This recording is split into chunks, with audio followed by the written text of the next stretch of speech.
was a child, there were no computers, no iPhones. I was child alone at home. My two brothers were much older than I, so I had to find a way to keep myself busy on one or another way. And I started to do, like most children, things that I liked to do. And was making things in wood, making little puppets out of branches with my knife, making things for fishing tackles and things like that. So at that age we also had to decide at a certain moment what we would like to become as when we were bigger. So what kind of studies I had to do. Maybe I would like to become a carpenter. I didn't start with a job, so I started to go into the selling and the commerce. And after 20 years in commerce, I became a commercial manager in chemical, petrochemical, pharmaceutical industry. I was whole day long visiting all those industrial plants, and at a certain moment I was completely fed up with it. I thought, what am I doing? What am I selling? I'm selling things for people I don't know, products that are produced by machines where I have no affinity with. So what am I going to do the rest of my career? So why not try to do what I wanted to do as a child and become a carpenter? And at a certain day I looked at the dressing of my wife and I thought, hey, how is it fixed all together? That's something I'm able to do as well. And then I started, so it started.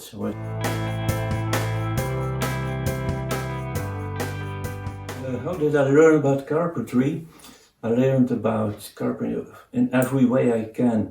As you see, I'm living here in a very old farm from about maybe 500 years old. There's no exact date of it. But before this one, I lived in a very small farmhouse.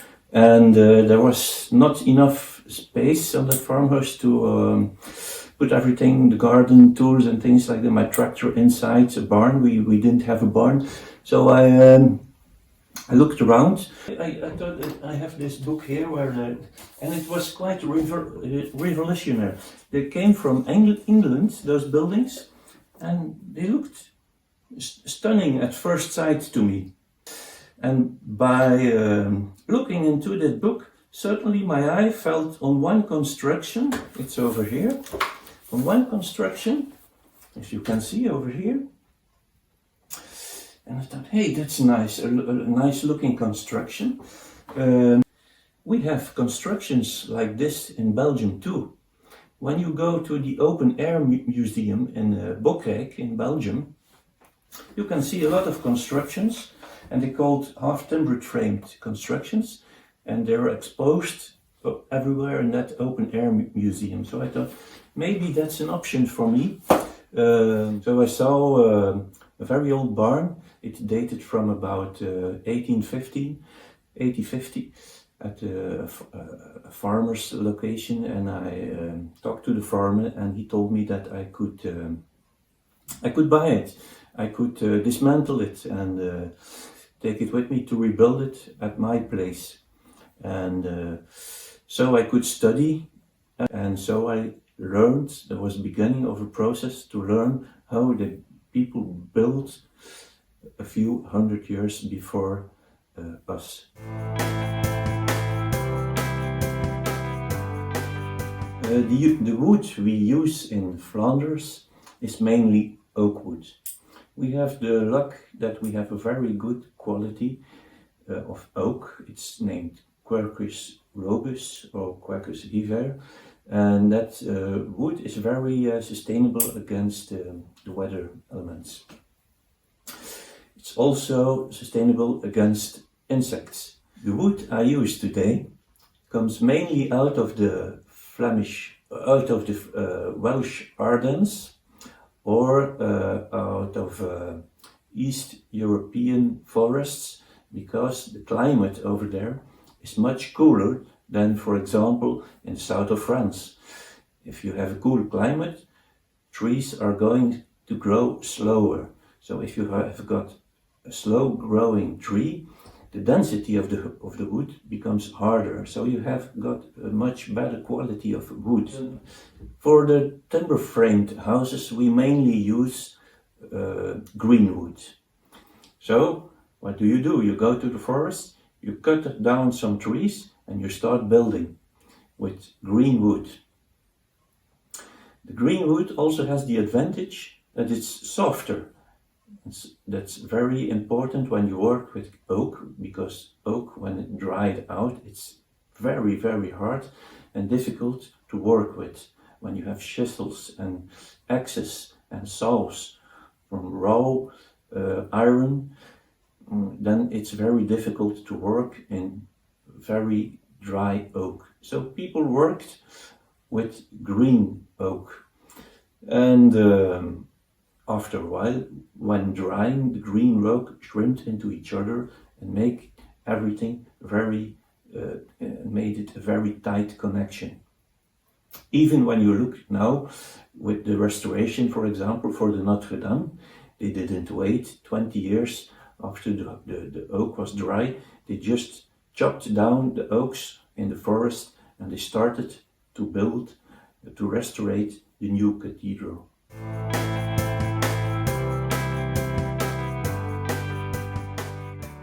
Trees had to be chopped down, chopped in pieces with big saws, like this.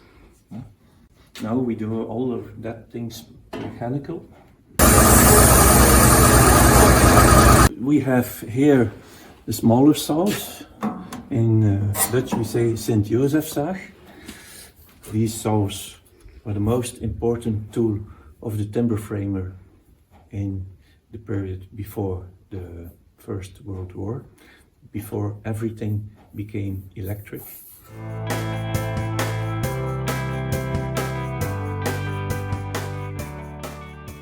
And you can see here my chisels.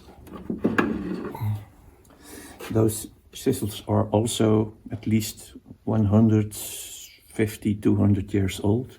I use them daily to make the mortises for my buildings. I make the handles for the chisels myself because they're made to my hand, as you can see.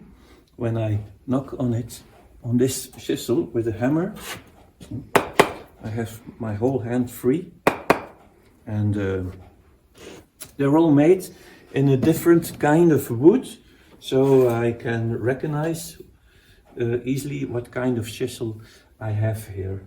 For example, what you see here is and it's called in Dutch is a trekmes. I think in English it's a drawing knife. And here we clean the boards of the beams, so we can make them softer, so we don't hurt ourselves. I have different sizes, and the sizes are used depending of the size of the beams. Here you also see different sizes of chisels, and also those sizes are different depending the work that we do. These hammers here are used for heavy work, the raw work, and the small ones are used for this very fine work, the things that are really important too. So what you see here is a timber framed structure for a pigeon tower. The posts, the beams and the braces. And the braces are cut out in their natural form and the natural curve from oak trees that were curved themselves. As you can see here, this is a board from a curved oak. So we use the natural structure of the tree to construct these curved posts. It's Flemish because the distances of the beams reference to the distances of the beams that were used in Flanders in medieval times.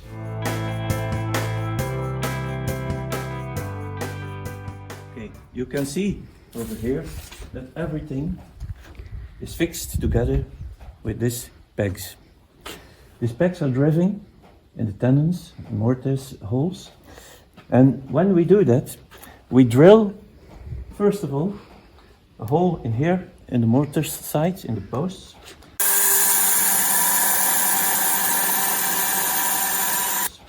The hole is drilled, and then we put these things together, we make marking, and then we drill a second hole in this one, and that hole is drilled not vertical on the opposite hole, but we drill it a little bit out of the center. So when we drive the peg into this hole, everything fits together and makes it tight, very narrow.